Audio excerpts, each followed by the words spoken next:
Our top news tonight. Niue's OCCs win Nature category for World Changing Ideas Awards. Airport car park upgrade taking shape. And a close-up with Fijian drawer Zuriel Tongatama uplifting his Niuean heritage. Kaloflayatu, I'm Saraya Mangawa, and welcome to our BCN News Bulletin for tonight. Warm Pacific greetings to our viewers across the region, thanks to our partner Pacifica TV. Leading our news tonight, the Niue government is expecting to welcome the Prime Minister of New Zealand, Honourable Christopher Luxon, to Niue in June next month. This will be his first official visit to Niue and the first Pacific Island nation he will be visiting since he was elected as Prime Minister. BCN News spoke with Premier Honourable Dalton Tangelangi on Tuesday, who is looking forward to welcoming Prime Minister Luxon. I met him for the first time last year when he became Prime Minister, and I invited him to come. They need to come often, like the last group, the speaker and some of the members. I think they've learned a lot being here a week, see what's really happened on the ground, and it's no different to the Prime Minister. He hasn't been here, but for him is to come here and learn and understand us Niueans, but more so have a look at some of the funding that they provided us on an annual basis. See where this funding is gone, because I thought we've done a lot in the last few years. Niue's Ocean Conservation Commitments, commonly known as OCCs, has won the Nature category of the Fast Company's 2024 World Changing Ideas Award.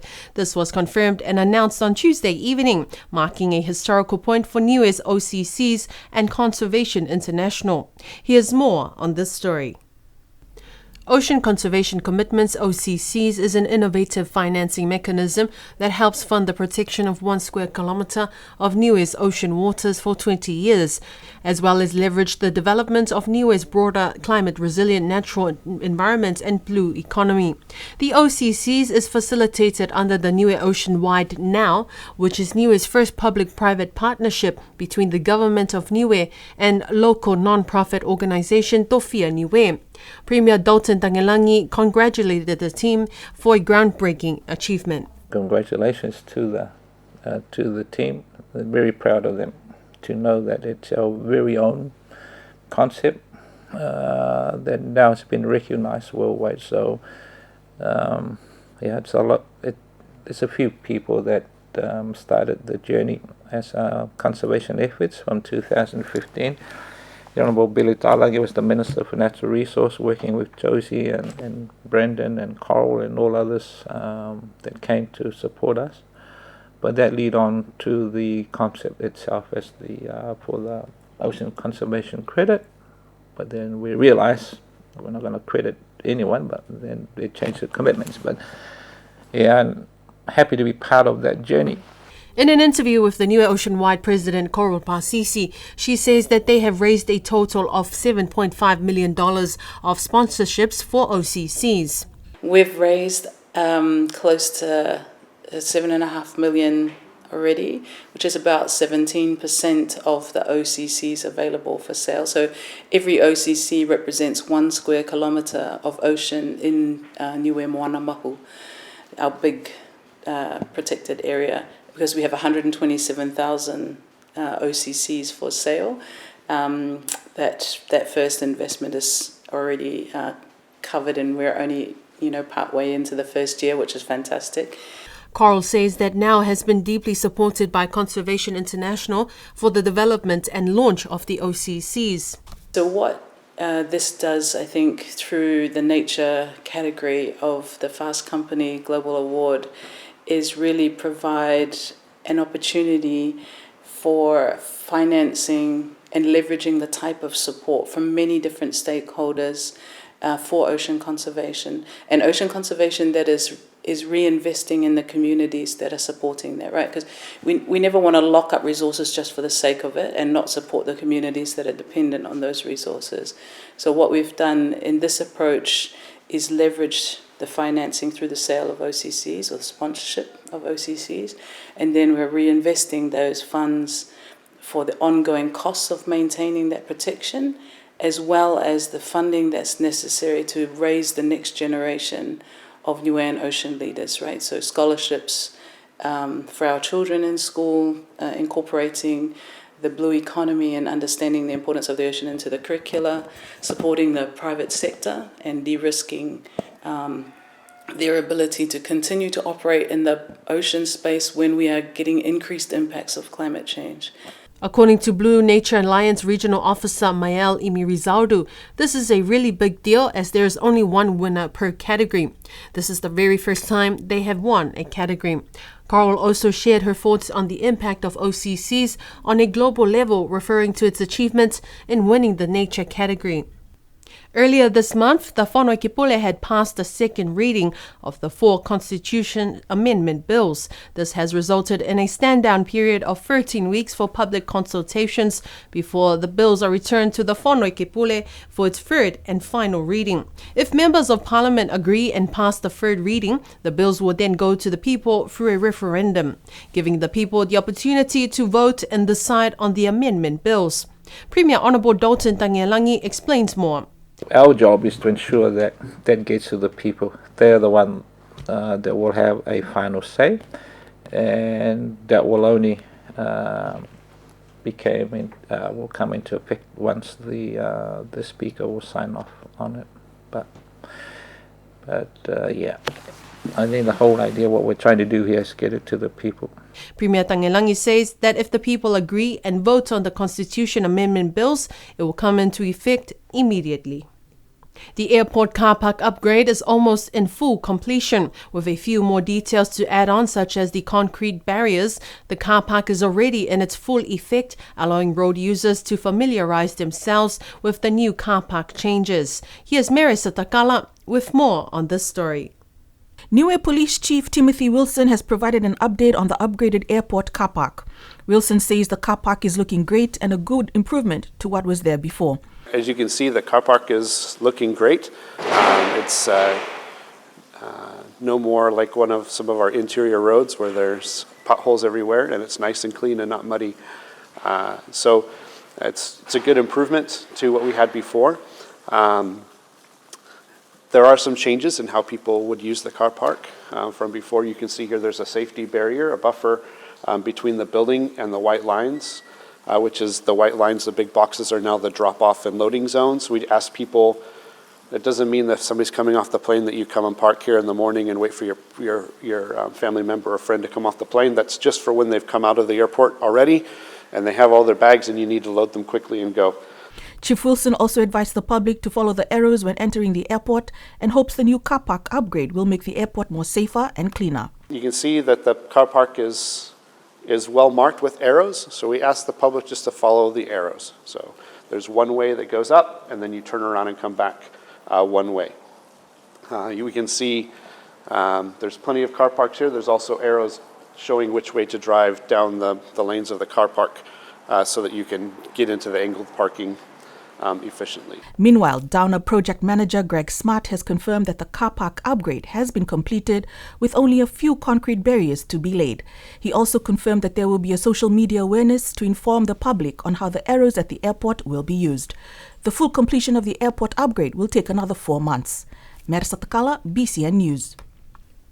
Meanwhile, staying with our airport upgrade, 5 new security scanning machines are the latest addition to improve safety and security at the Hannon International Airport.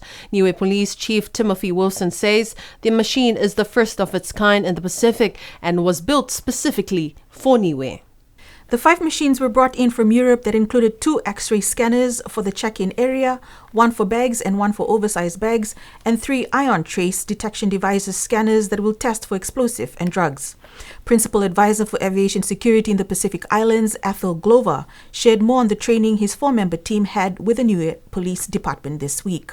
So we're really excited for our new machines. Niue is the first island country to receive these new machines. These were built specifically for Niue in Europe and then shipped over here.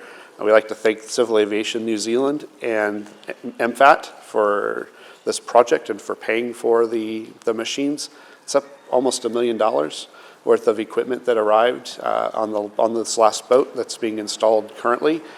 Yeah, it's you'll notice we have the old machines before, and we haven't had screening machines for a little while. The reason for that is because those machines were at the end of their lives in New Zealand before they were donated to us.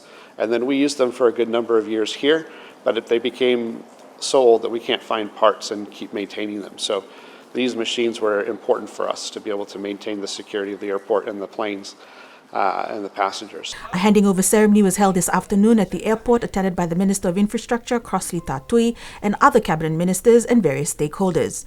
The machines was funded by the Civil Aviation Authority of New Zealand and the Ministry of Foreign Affairs and Trade New Zealand at a cost of almost $1 million. So there's 5 machines total. There'll be 2 new screening machines for departing passengers.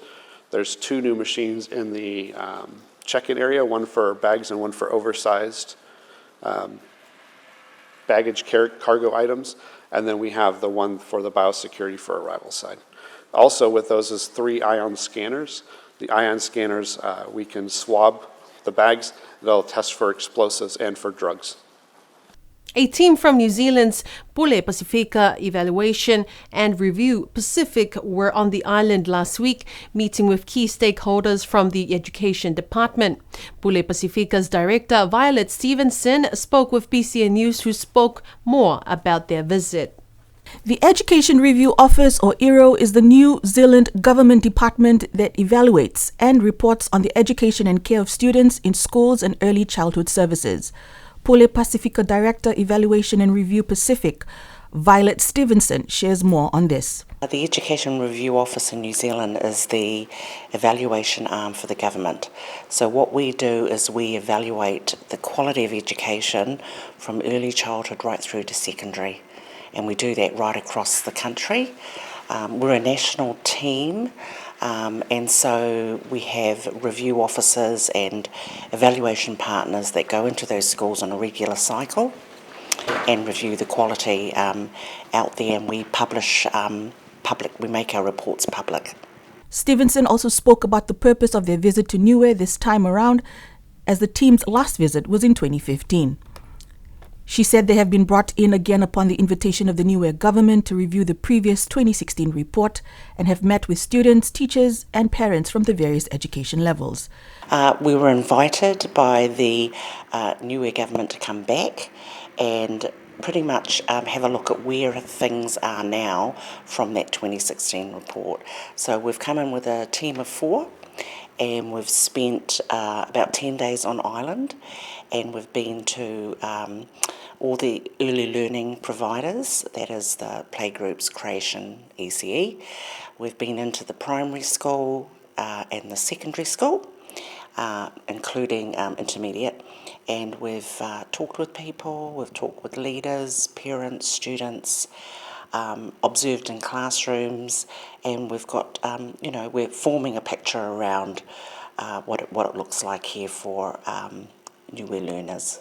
The team will compile a draft report that will be sent through to the Niue government in a few months' time. It's been a really good visit in terms of people being really receptive to the visit and taking on board some of the things that we've discussed. We've had really good open dialogue about the current state of play and where to from here and the future direction for education in New Zealand. We've also included in our discussions the Minister and the Department of Education, so it's been a really worthwhile trip. The head of public health, Griselda Mokoia, says the second visit by Sir Colin Tukuitonga recently to the island on their cancer project is focused more on health department prioritizing early detection and screening is vital. The second visit that Sir Colin has just made was for the health department to prioritize out of all the activities that had been identified in phase 1, what would be the most urgent activities or programs that we would need to look at. So during the discussions that we had, the importance of increasing awareness on cancer and for people to, early detection is of utmost importance. So getting people to understand and realize what the signs and symptoms are. Also encouraging people to come in for early screening and just providing that reassurance of what happens if you are confirmed or if we suspect that you might have cancer. Who are the people that you need to come and see? Mokoia says the discussions were around what other services can be offered for women because most likely they will be referred or sent overseas. The health department is encouraging women who travel overseas to get a mammogram while there. Tourists and returning travelers arriving in Niue can now only purchase duty-free liquor with their aircraft boarding pass at the bond store at the airport only upon arrival. CEO of the Niue Philatelic and Numismatic Corporation, Boy Kapanga, has confirmed that they have now stopped the selling of duty-free liquor at the bond store next to the Swanson supermarket. Kapanga says this came into effect in April with a few customer complaints which were expected. He added it is still early days to see the impact in terms of revenue. Travelers can only purchase duty-free liquor at the airports or during pre-flight in New Zealand. The 2022-2023 State of the Public Service Annual Report was tabled by the Niue Assembly 2 weeks ago. According to the report, when it comes to the Department of Utilities under their Niue Power Corporation division, some of the challenges faced by the sector was funding for much-needed major overhauls of generators and a lack of suitable service vehicles and heavy equipment.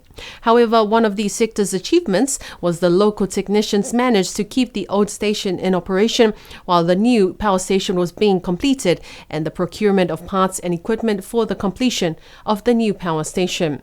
Over the coming days, BCN News will be highlighting outcomes from the State of the Public Service Annual Report from the various ministries and departments. A beautiful sunny day welcomed the annual village show day for the village of Makefu Whalekaho Atuam. People showed up in numbers last Saturday to enjoy the festivities of the show day, with varieties of food stalls, root crops and handicraft products on display. BCN cameras captured some highlights of the day. People came early to take advantage of the food packs. Niue Premier Honourable Doughton Tangilangi and Minister for Education Honourable Sonia Talangi were present at the show day. It is indeed my honour to welcome you all to this beautiful, prestigious, amazing and glorious show day. What a beautiful day the Lord has made for us all to enjoy today. Browse, buy and immerse yourself in our amazing culture and support our people who have worked tirelessly for many months so that you may enjoy yourself today. Show days are family days. Show days have our crafts, have our produce, have food, have songs and dances for you to enjoy.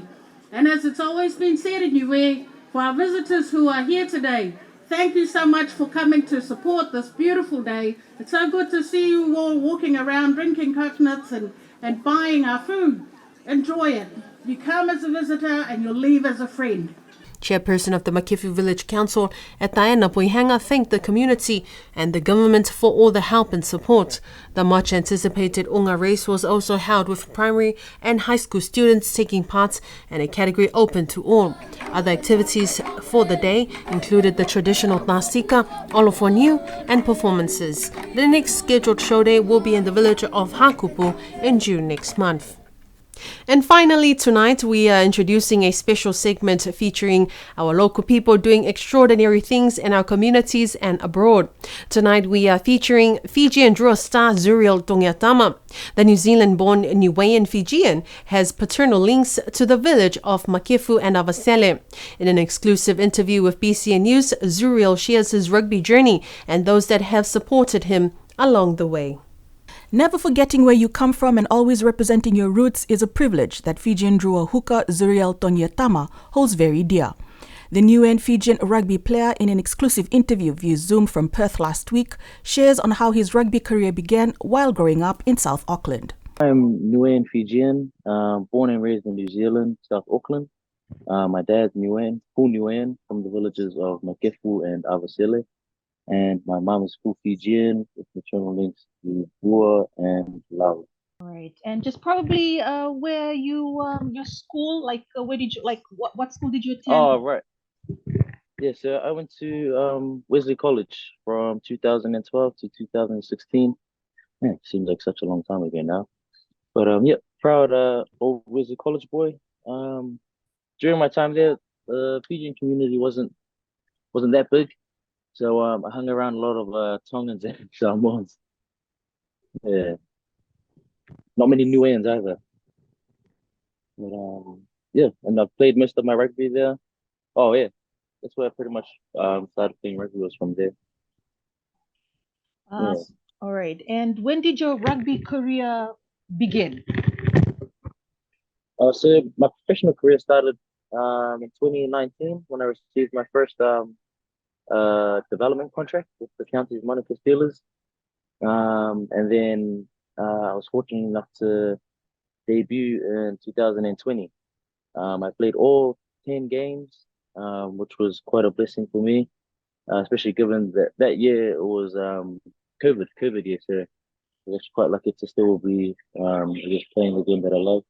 Proud dad Warren Tonyatama says his son, who is the second eldest of 6 children, always demonstrated a love and passion for rugby since he was 7 years old, and the family had been supportive from the start. Right from when he was under 7, growing up, yeah, he demonstrated a love and a passion for the game, and we just were blessed to support and guide him. As the saying goes, it took the village to raise the child. So I'm just not talking about myself and my wife, but the whole family, from aunties, uncles, cousins, within the church, and just distant rallies, just all supporting the ambition and the dream to persevere, and never to give up. Zuriel thanks his family and partner who have been very supportive throughout these years. He encourages kids on the Rock who are interested in pursuing a career in any sports is to have a passion and love for it. Any Niuean kid, just make sure that what you are doing or trying to pursue, you first have a passion for it. That you have a genuine love for what you're doing. So the last thing that you want to do is be stuck in something that you don't actually have any sort of genuine care for. So firstly, love what you're doing, and then secondly, if you wanted to make, I guess, a professional career out of it, ensure that you're surrounding yourself with the right people, the people who will be there to celebrate you in the good times, but also who are there to help you during the times that you need. Yeah, so your friends, your circle is a massive part in all of this. You can catch the next Fijian Drua game today in round 13 of the Super Rugby Pacific Games against the Queensland Reds at the HFC Stadium in Suva, Fiji. Mersa Takala, BCN News. And that concludes our news bulletin for tonight. Join us again next week for more on our local news. Until then, stay safe, keep warm, and be kind. I'm Soraya Mangawa. Good night.